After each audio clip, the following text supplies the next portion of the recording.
Hello, everybody. I'm Rod Baker with God and Rod. And the thing I want to talk about today is I want to talk about treasure. If I were to tell you that I had found a treasure, but there's more of it to be had, would you believe me? Would you need evidence?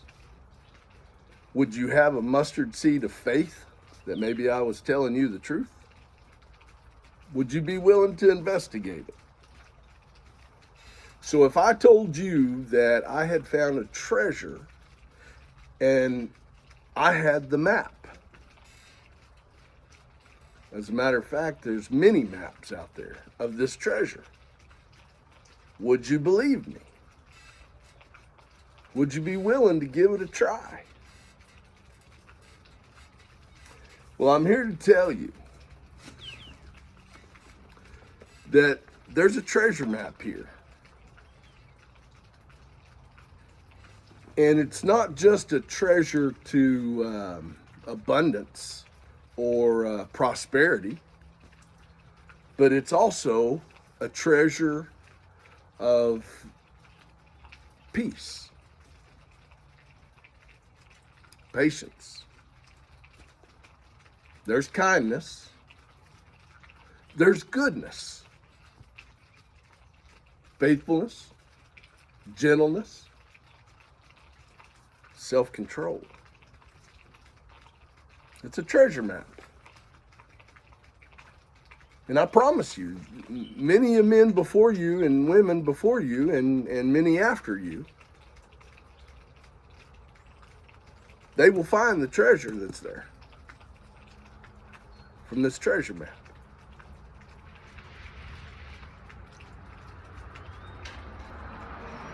See, the amazing thing that I find is there's almost like a stigma about this book, about these words, this message, this treasure map.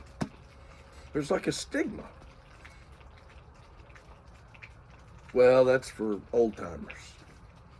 That's for people that have no reason.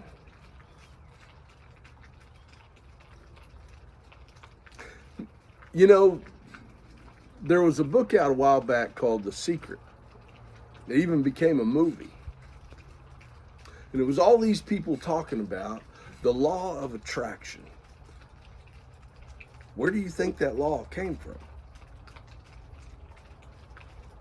There's a scripture in here that says, ask anything as touching. That's how it starts. Is that not the law of attraction? Think of it, what you desire.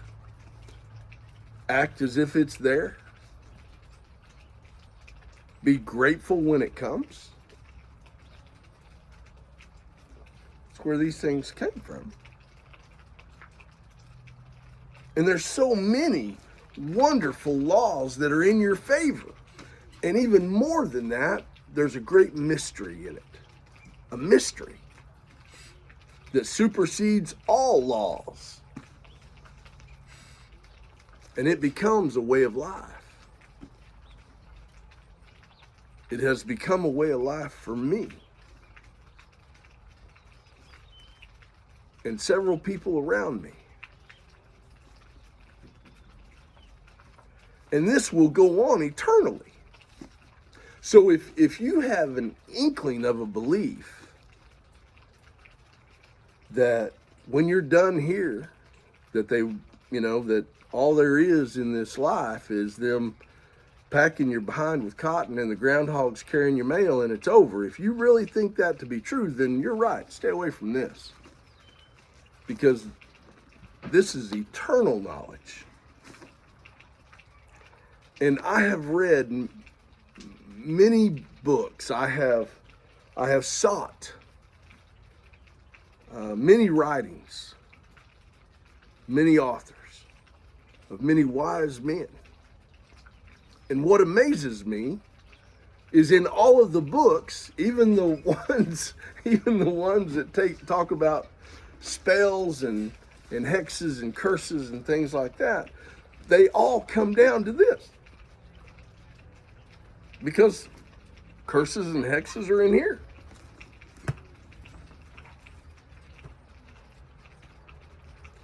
You know, there's books on how to think positively.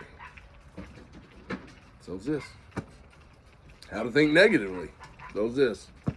Wars and rumors of wars in here. Matter of fact, there's a scripture. You know what? Those dogs are yapping. Hi.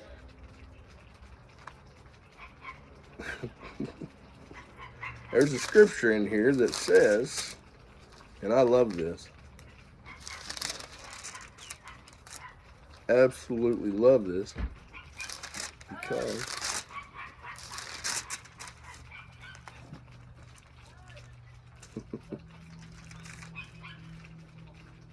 now we got people hollering. It's in the Old Testament. There's a scripture. One scripture. Chapter 15 of Exodus. Verse 3. The Lord is a man of war. The Lord is his name.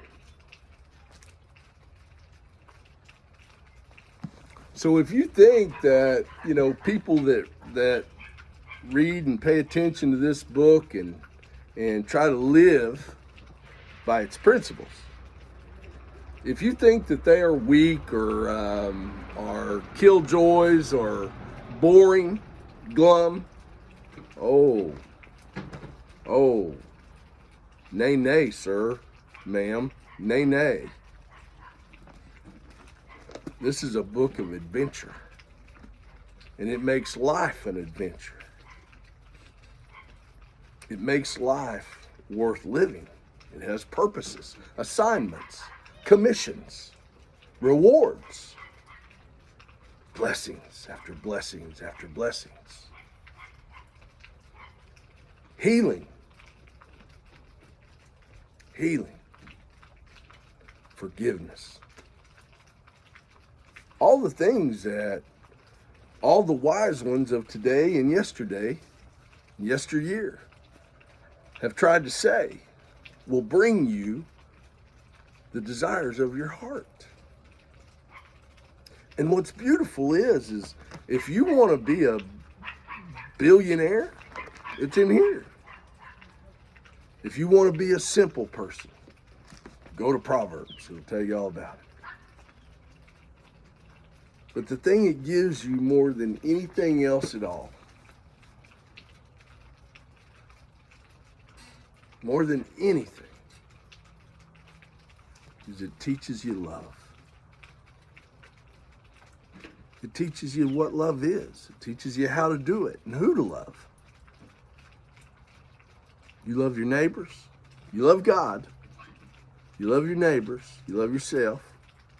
Doesn't have to be in that order, but God's first. You love God, or the universe, or the power of the universe, or your higher power, or something that's more powerful than you are. You love that. And then I've come to find I got to love myself before I can love my neighbor. And then you love your enemies. Yeah, wait till you see what happens to them when you learn to love your enemies. You don't ever have to talk to them again. You don't ever have to deal with them again. But when you learn to love those enemies, it puts them in a state of confusion. They walk around like chickens with their heads cut off. And they're miserable. Until they don't want to be your enemies no more. It's called spiritual warfare. That lady, Father, help me not smack the shit out of her.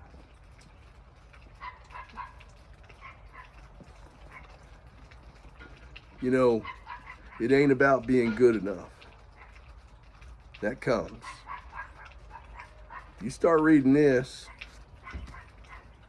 don't cost you nothing but whatever it costs for this, and you can usually get them in hotels. The Gideons used to put them in there all the time.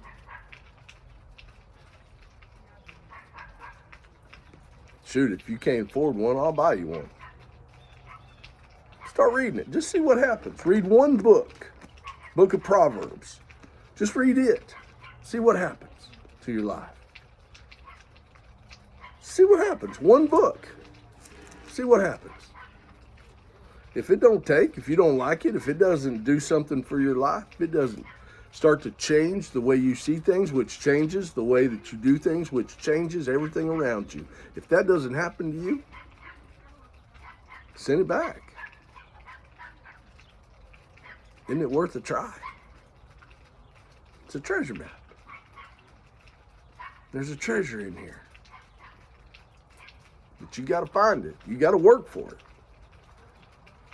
But don't you work for your treasures anyway? Or are you just waiting on the lottery?